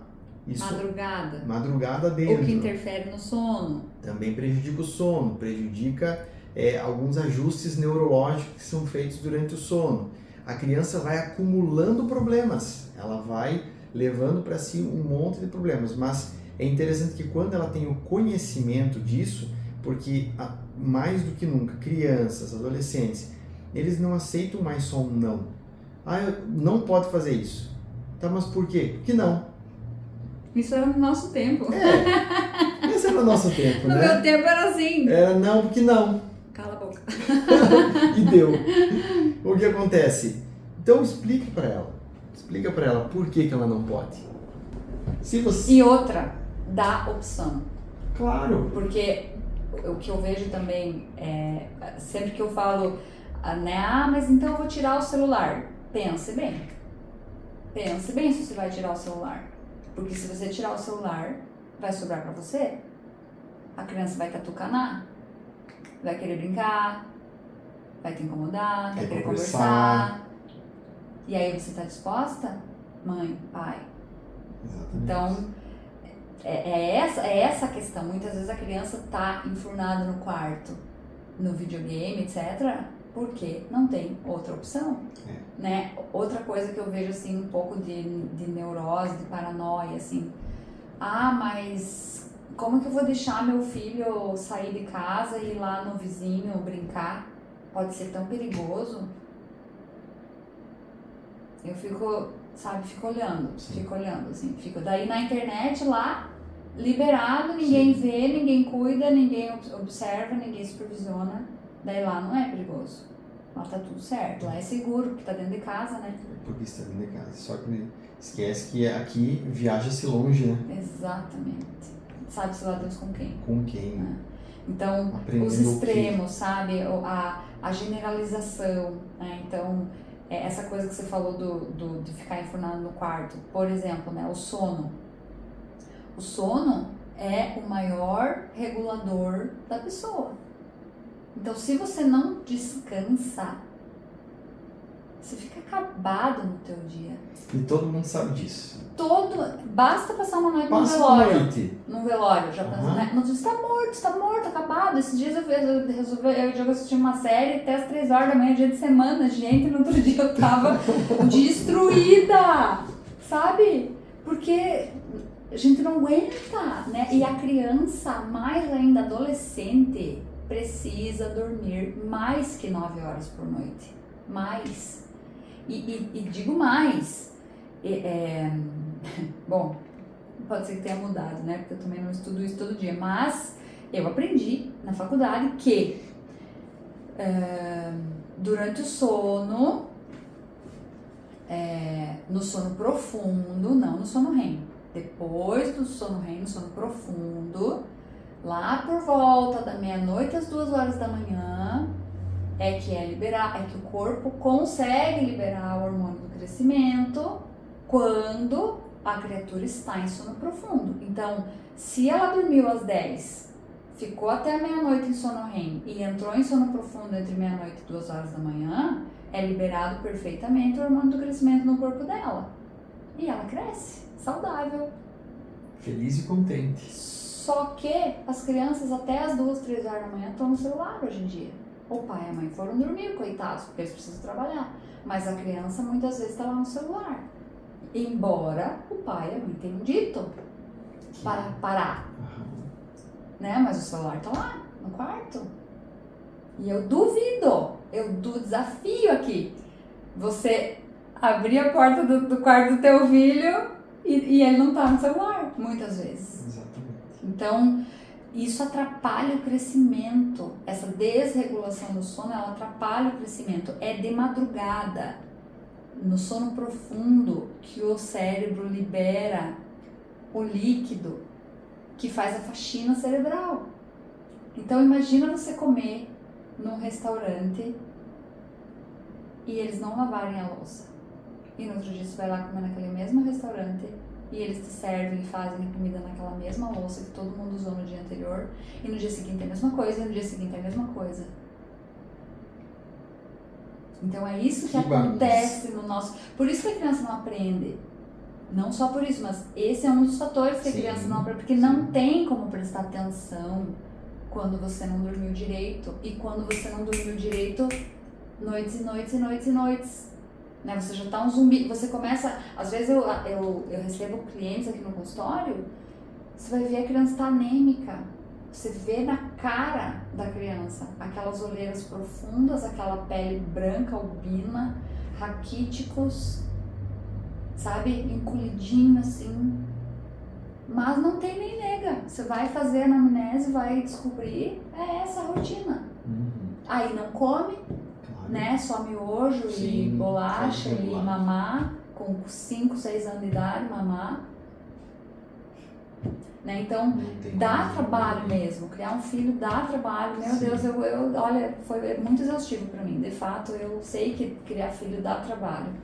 Mas, além, né, da gente estar aqui incentivando essa responsabilidade e esse amor, a gente está aqui também dizendo que existem profissionais que auxiliam nesse processo, né, de quando os pais percebem essa desregulação, porque às vezes o pai também, coitado, já não sabe mais o que fazer. Né? Que é a falta do conhecimento. Por isso que eu entendo que o profissional é tão importante, porque um conselho, uma orientação sobre o que ele deve fazer naquela situação pode eliminar um monte de problemas da vida dele, pode fazer ele deixar de sofrer e fazer com que a criança não sofra por uma orientação de uma coisa que ele não sabia. Exatamente. E por que ele não sabe? Porque isso é um conhecimento de uma área. Você estudou para isso. Exatamente. Tenho filhos, olha, é difícil implantar.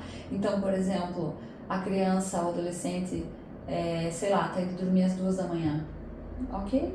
Amanhã vamos dormir 1h30 então. Não mudou nada? Não mudou nada? Ah, mas a longo prazo vai mudar. Porque se a gente resolver fazer ele dormir às 10, ele vai ter um petit. Não dá. Não é estratégico. Isso é estratégico. Exatamente. Você não precisa que a mudança, que amanhã seja perfeito. Você precisa começar uma mudança. E insistir nela, né? Como muitas pessoas do sucesso recomendam, né? A consistência, a perseverança. Né? Não é necessariamente uma ideia, um milagre. Porque aí tem outra coisa também, né, Anderson? Porque muitas pessoas acham que, né, do dia pra noite, ou, não, toma um remédio que, né, ou faz a cirurgia, né? Em 2 meses você vai estar... Só que não.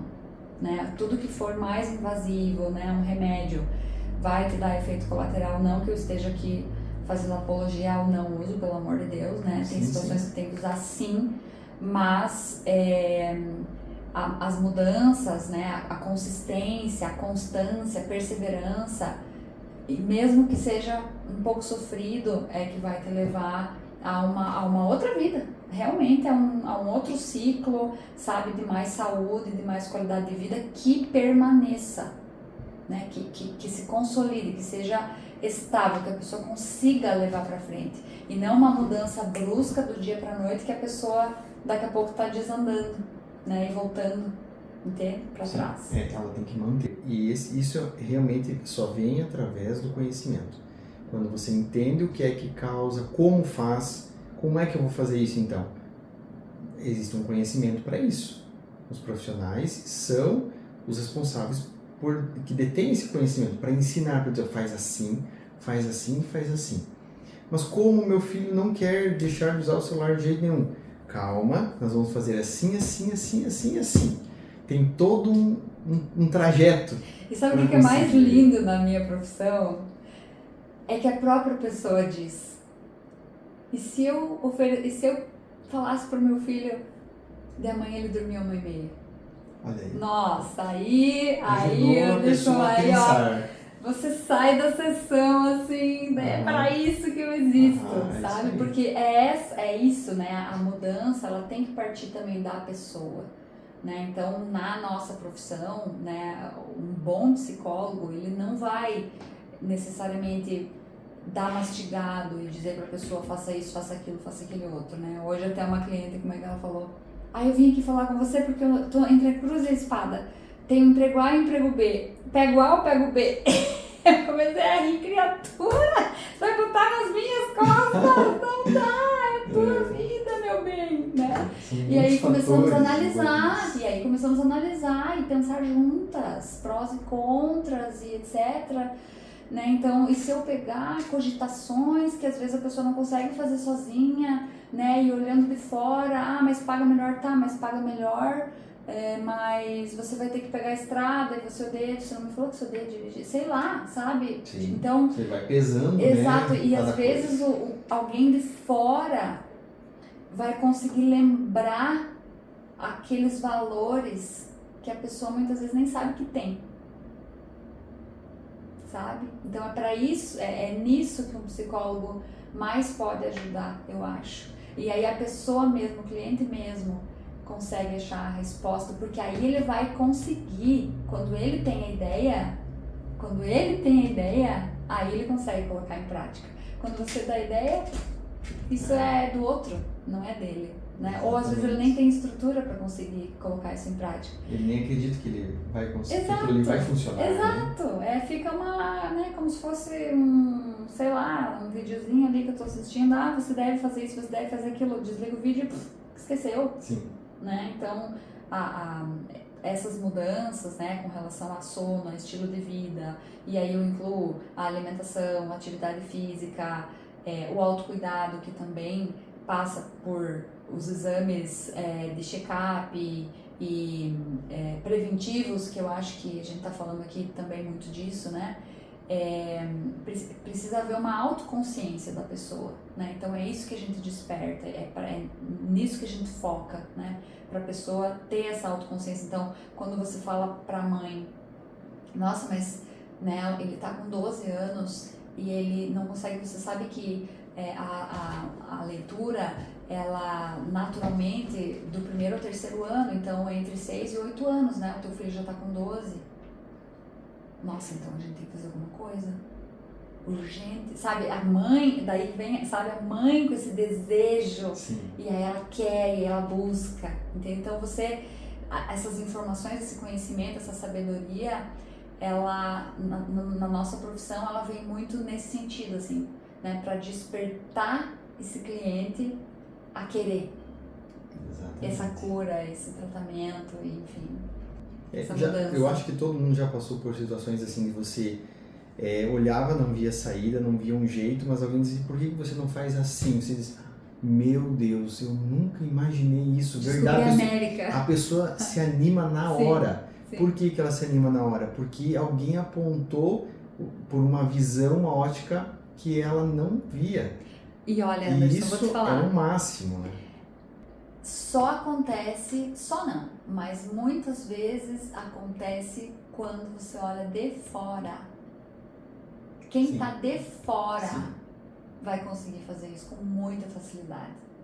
Quem está envolvido emocionalmente, principalmente, se fica cego, né? Aquela, como é que você falou, né? Não converge, né? Não, na verdade, a enxergar. pessoa ela na verdade, ou ela olha para cá e ela não nota nada que está acontecendo ao redor, ela não sabe se existe um sol acima daquela nuvem, né? Exatamente. Então, e ela não vê um jeito, só que quem está de cima pode ver. Exatamente. Que você tem. E o papel do psicólogo é muito isso, sabe? Ampliar esses horizontes, né? E é interessante, né? Já estou no meu 10º ano aí de clínica e quanto mais a gente conhece realidades e famílias e histórias e sistemas, enfim, que cada um tem seus valores e não existe certo e errado, a gente vai também ampliando o nosso leque de possibilidade, né? Sim. Olha, eu conheço uma família que faz assim.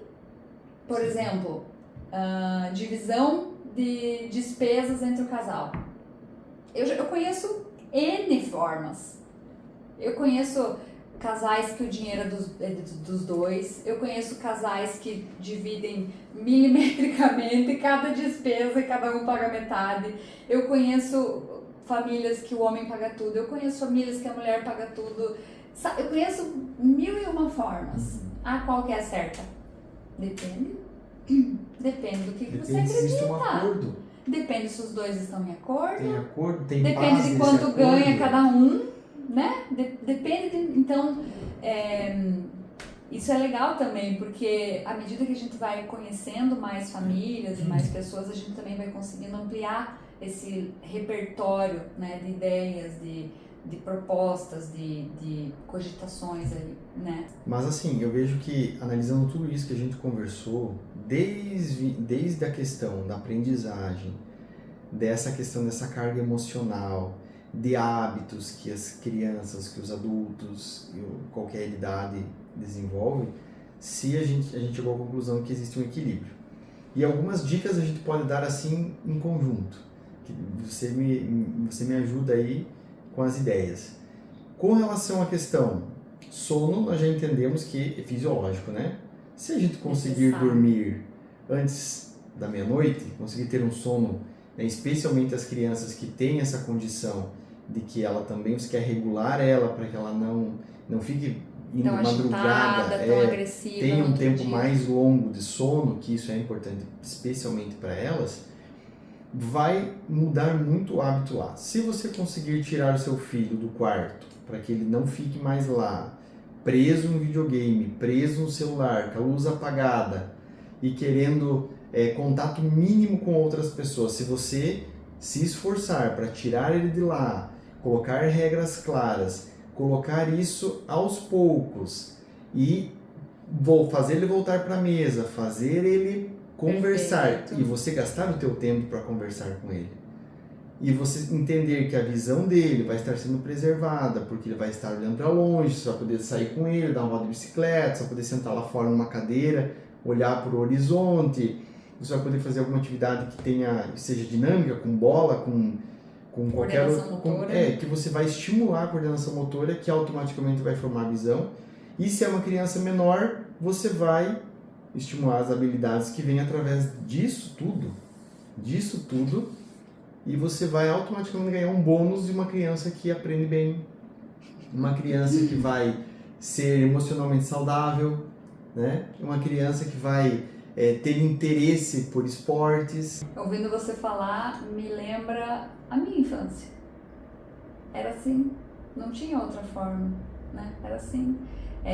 Parece que... Você sabe que ouviu falar essa semana que eu não lembro, acho que foi nos Estados Unidos, que está começando um movimento, não sei se eu ouvi falar, que eles estão comprando aqueles celulares antigos, que não eram smartphones antes dos smartphones, porque eles são avessos à rede social e estarem conectados todo o tempo.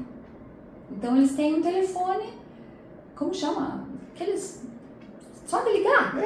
Só de ligação.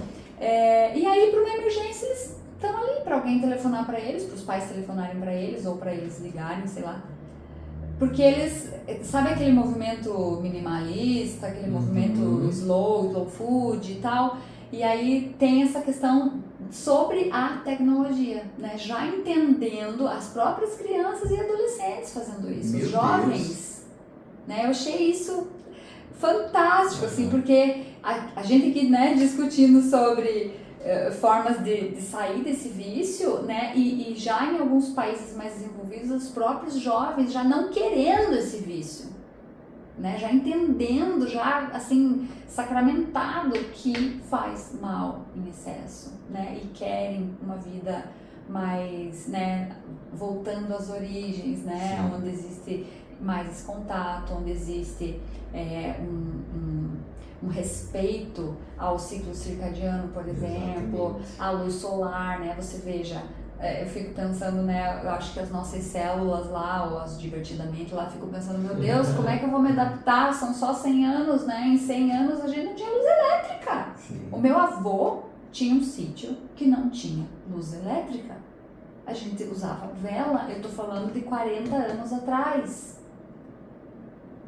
Então, em 50 anos, em 100 anos, a gente saiu do interior, onde a gente dormia com as galinhas e acordava com as galinhas, e veio para a cidade, se entope de fast food, fica no celular o dia inteiro e dorme mal, não faz atividade física, vive sentado numa cadeira, né? Porque o corpo humano ele foi feito para se movimentar. O nosso esqueleto, né? Desculpa, mas, sim, né?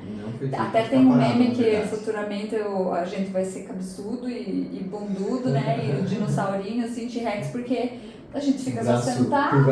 Exato. Curtinho. Porque a gente fica só assim, né? Então o corpo humano vai se adaptando. Então é essa volta às origens, né? Então quando a gente fala isso para os pais, às vezes eu percebo que eles, nossa, mas era tão difícil na minha época, né? E aí a gente sempre quer né? Dar para os nossos filhos melhores condições. Sim. E às vezes acaba passando do ponto, né? Então essas coisas que a gente viveu na nossa infância, que muitos aqui viveram, né? De socializar, de brincar lá fora, de sair do quarto, de respeitar as refeições ali todos juntos, como você falava, é saudável, é saúde, é sinônimo de saúde, né? Então o celular pode fazer parte dessa rotina também, mas ele não pode ser dono, né, do nosso tempo toda hora. Então, voltando aqui, né, ao nosso tema inicial, sim, a gente acaba indo para mil lugares, não, mas né? É que tudo interfere. Tudo interfere, por isso que viaja longe às vezes, exatamente, né? Mas está ligado, está amarrado. Exatamente.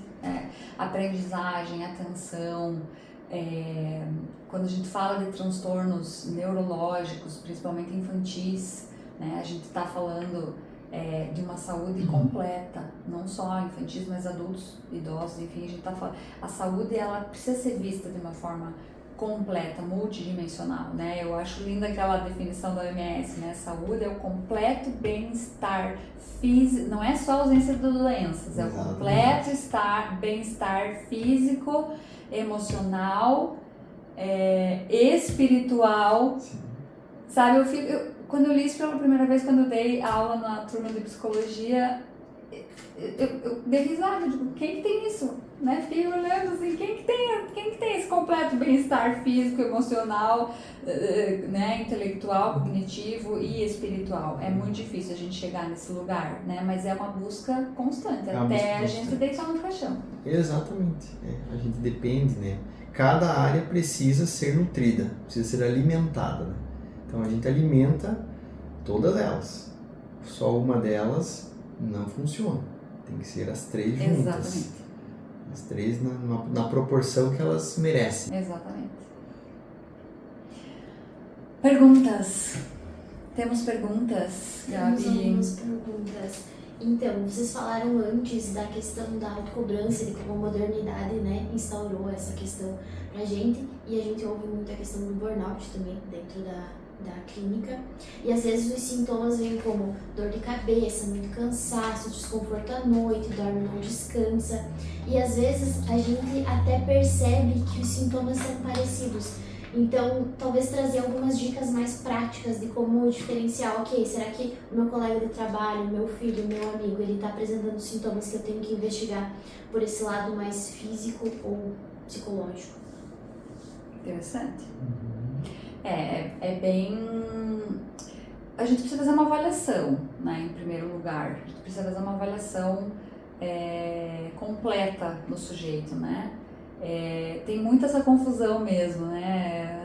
Isso aí é emocional, né? A pessoa tá lá com, sei lá, incontinência urinária, sei lá, isso aí é emocional, né? Então, eu acho que tem que fazer uma avaliação para examinar todas as partes, né? Porque eu acho que o emocional afeta o físico e o físico afeta o emocional. Com toda certeza. Então, às vezes pode ser que comece de uma questão emocional e daqui a pouco atinge uma questão, um órgão, por exemplo, uma gastrite. Eu sou uma pessoa que geneticamente, né, acabei herdando e se eu tô muito nervosa, se eu não consigo lidar com o meu estresse de uma forma mais assertiva, eu fico com dor de estômago. Então já afetou, né, eu já fiz exames e em algumas épocas da minha vida o meu estômago realmente estava afetado fisiologicamente por algo que começou talvez emocionalmente, né? Embora eu tivesse uma fragilidade congênita. Mas, e aí você trata o quê? Você trata os dois. Porque, ok, eu precisei tomar omeprazol, pantoprazol, esomeprazol, toda a família aí e tal, fazendo um tratamento longo, etc, fazer exame, endoscopia, não sei o que, verificar, mas se eu não aprender a lidar com o meu estresse, vai atacar de novo. Esse é o ponto, né? Então eu vejo que existem as duas coisas e precisa dos dois tratamentos, né? E aí eu posso enumerar: enxaqueca, crise de ansiedade, tensão. Eu tinha dores de cabeça tensionais, né? Apertamento de mandíbula,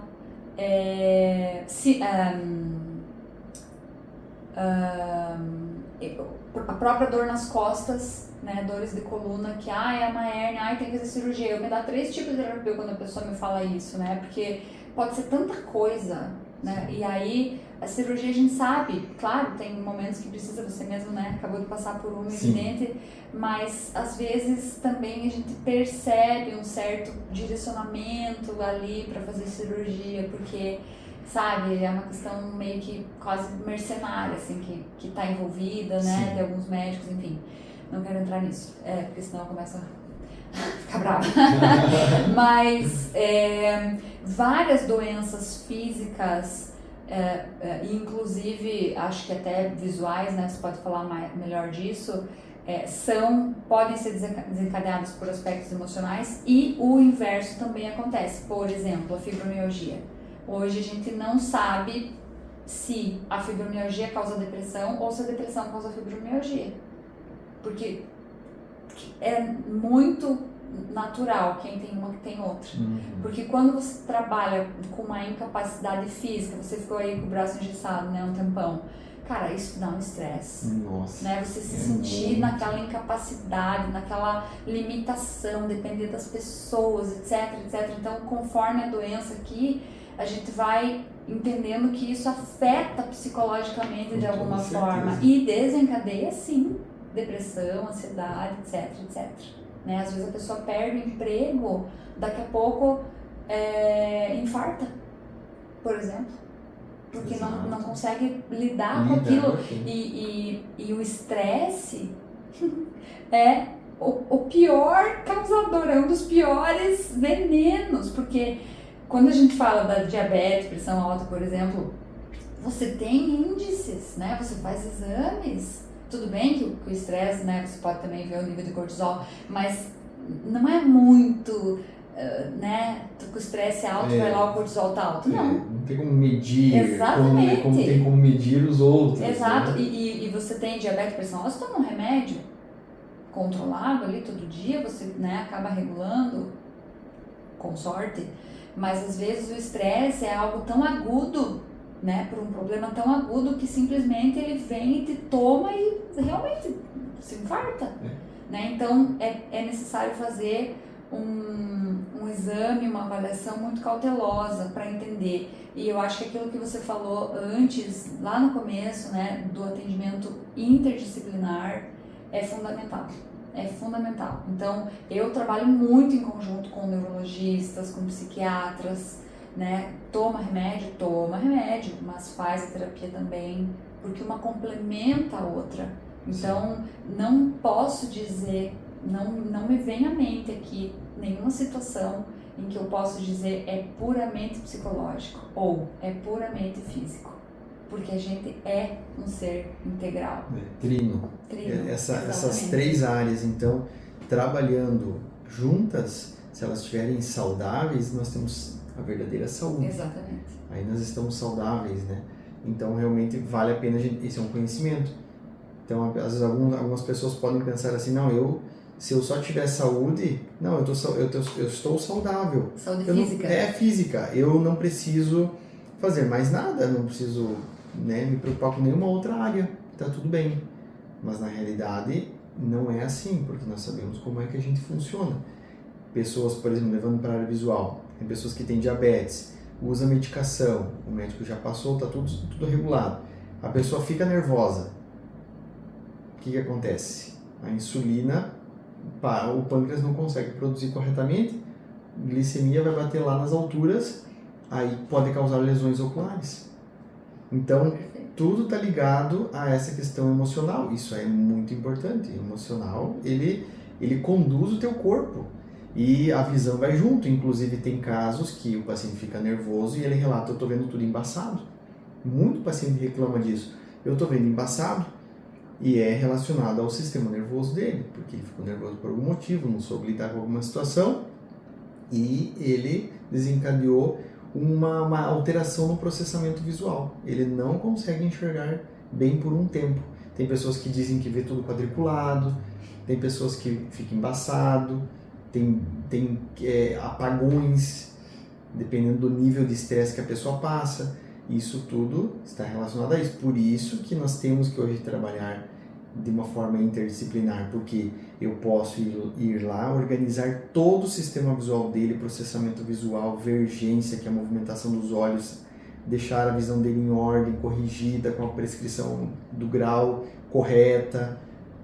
Se ele tiver com o emocional ruim, abalado, ele vai oscilar tudo aquilo que a gente ajustou, ele oscila. Sem dúvida. Entende? E o contrário também acontece. Então, por isso que hoje em dia eu entendo que isso é o caminho. E aí você vai criando no decorrer do caminho que a gente trilha de profissional, você vai analisando e vai tendo assim, esse caso aquela pessoa vai resolver para mim.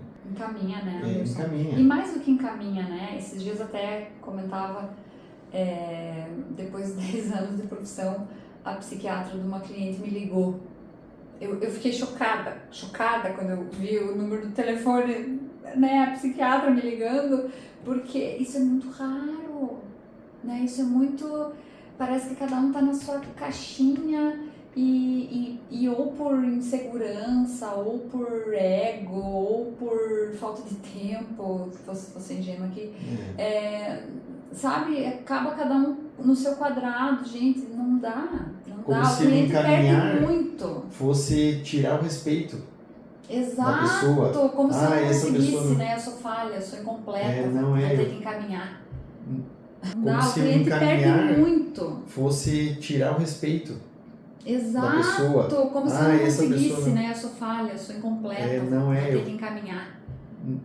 São áreas diferentes, você precisa daquele conhecimento que é de uma outra área e aquela pessoa vai complementar o teu. Você está com um projeto de resolver o problema do paciente. E quando você projeta, inclui outros profissionais, às vezes, entende? Com certeza. Tem, eu preciso disso, disso e disso. Preciso resolver essas áreas. E aí você consegue o resultado. Então, eu tenho, às vezes, uma situação como no nosso caso agora, né? Na área da optometria, na área da psicologia, que o sucesso daquele paciente que você está tratando, que ele está com um problema de aprendizagem, vai ser corrigir as habilidades visuais que ele tem. E qual foi o sucesso? O sucesso foi teu, porque você identificou a área que ele merecia atenção e você indicou e resolveu, voltou, você finalizou o caso. Perfeito. Isso que é o legal, Perfeito. Finalizou. Tipo, aí o que acontece com a pessoa? Quando ela precisa de um atendimento ou ela precisa de uma solução, ela busca, porque sabe que você, se for uma outra área, você sabe a quem recorrer. Perfeito. É aquela história, né? Não sei tudo, mas sei quem sabe. Exatamente. Não sei de tudo, mas sei quem sabe. Outro dia eu trabalhava com uma psicopedagoga, a Suzy, né? Sim, Também a quero Suzy. trazer ela aqui, que eu adoro Muito ela. querida, adoro ela também. E porque foge da minha alçada, né? É outra. Eu detectei isso, né? Porque a criança entrou em desespero ali, né? Quando não conseguia fazer a tarefa, e eu encaminhei para ela já desconfiada. Suzy, eu acho que ela tem dislexia, né? Faz aí os teus testes, porque daí são testes, além de testes neurológicos, a gente tem os testes mais voltados para aprendizagem, pedagógicos, né? Certo. E aí que é outra área também. Outra área é também. parecido, mas é diferente. Sim, exatamente. E aí ela fez e detectou, e a partir disso toda uma adaptação curricular foi feita Olha na aí. escola para ajudar essa criança, sabe, com seja a redução ali dos textos mais longos, seja impresso em caixa, em fonte maior, seja em atenção individualizada, leitura né, direcionada ali para alguma outra pessoa fazer. Enfim, tem N formas de fazer essa adaptação curricular,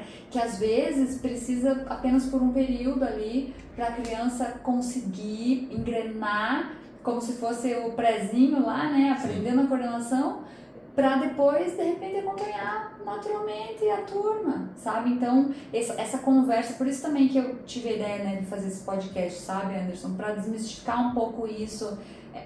É parceria, né? A gente só vai conseguir dar um atendimento bom para o cliente, ele só vai conseguir realmente alcançar essa saúde completa que a gente está falando aqui, se houver essa parceria entre os profissionais, né? Então, não só um encaminhamento, vai lá no Anderson, né? E dá um encaminhamento para a pessoa. De repente a pessoa não vai, sabe? De repente ela tem vergonha, de repente ela nunca ouviu falar, de repente ela não sabe exatamente o que o Anderson faz, sabe? Não, o Anderson é muito chique, vai cobrar muito caro, sei lá. Então, não, olha só, tem um profissional que faz isso, que faz aquilo, você está apresentando isso, a gente vai até aqui, ele pega daqui, depois eu pego de volta, sabe?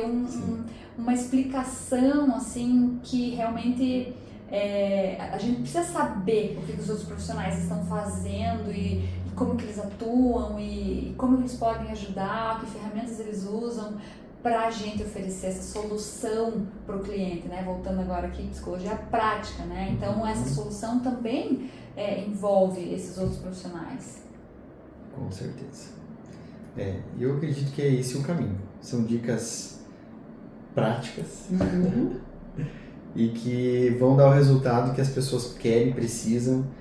E eu acho que é por esse caminho e nós estamos aí preparados para ajudar, preparados para atuar e solucionar. Esse é o nosso foco. Exatamente. E sabe, às vezes as pessoas me dizem, nossa, como é que você aguenta ficar o dia inteiro, né? Ouvindo, meu Deus, jamais conseguiria, psicólogo, não sei o quê. Mas é tão né, quando você fala de que a gente está preparado, não é só um preparo técnico, mas é um dom mesmo, um gosto, é um propósito de vida. Eu tenho muita certeza disso, assim, que eu nasci para ser psicóloga, porque quando você atende alguém, quando você dá uma ideia, quando você percebe que a pessoa descobriu a América, isso é uma satisfação, né, que realmente parece que Deus, né, coloca a mão assim, tamo junto, né? É isso aí, Porque é surreal, assim, então eu sou suspeita, mas realmente sou muito apaixonada, assim, por isso e amo mesmo o que eu faço, então, por mais que às vezes a gente não saiba tudo, dizer o que a pessoa vai fazer, que emprego ela vai escolher, mas a gente vai entendendo e cavucando e investigando e também conseguindo entender o que a pessoa deseja, sabe?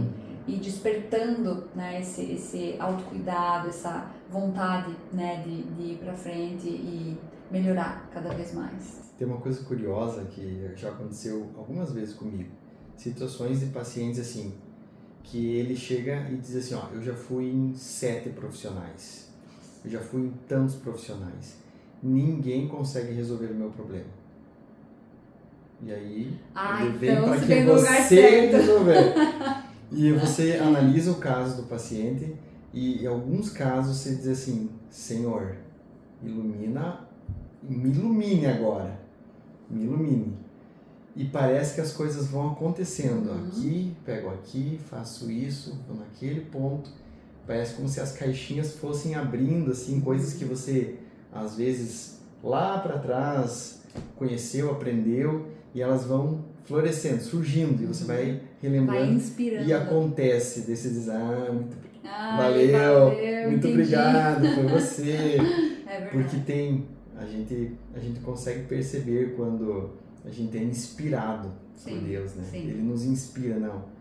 Essa pessoa que precisa muito de ajuda. Vou te dar uma inspiração para resolver esse caso aqui, porque esse é difícil.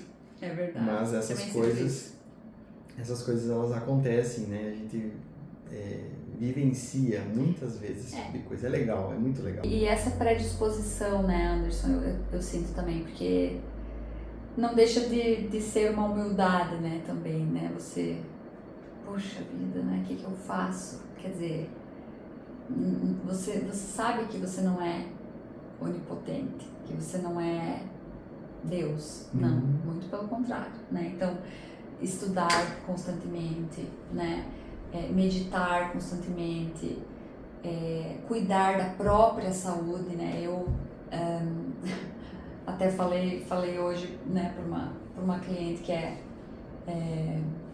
a gente falava sobre isso, né? Às vezes eu me sinto uma hipócrita porque eu aconselho os meus clientes e não faço. Eu digo, então tente fazer. Tente fazer que você vai ver a diferença que vai dar no teu trabalho quando você fizer. E aí você aconselha a pessoa a fazer aquilo que você faz. Aí sabe, além de você saber o que a pessoa tem que fazer, você sabe como é que ela se sente quando ela faz. Sabe? Então, também tem isso, né? De você escutar os próprios conselhos, né? Exato. Você acreditar nos próprios conselhos. Você testou os próprios conselhos e deu certo. É verdade. Então, eu acho que também é uma das formas aí. Anderson, falamos demais. Falamos. Né? A gente se empolga e Sim, vai embora. Né? Deve ser umas 5 da manhã agora. Vamos para as considerações finais. Vamos. Por favor.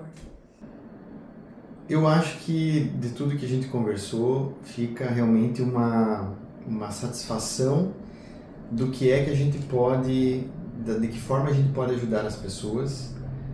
A gente aplica tudo que a gente pode dentro da nossa própria casa, como a gente conversou, e a gente sabe o quanto a gente pode ajudar os outros, né?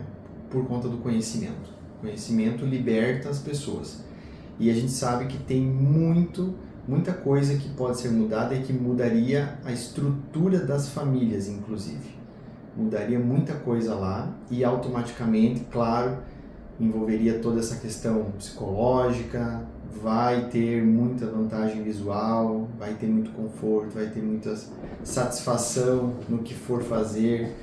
Quando for estudar vai ter o rendimento que espera. E é isso que esse equilíbrio todo, diante daquilo, de todas as coisas que a gente conversou, é o que nós estamos buscando. E vem através realmente de expor a pessoa ao conhecimento. Então, diante disso, eu acho que ficou muito bem explicado.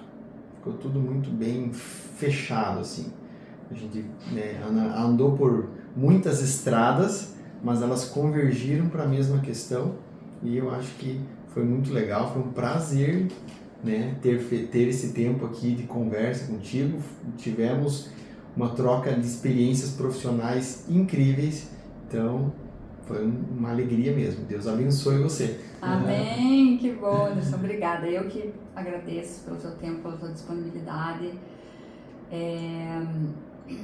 Sabe o que mais me encanta, assim, né, e o que mais me levou a te fazer esse convite foi por perceber que você ama o que você faz.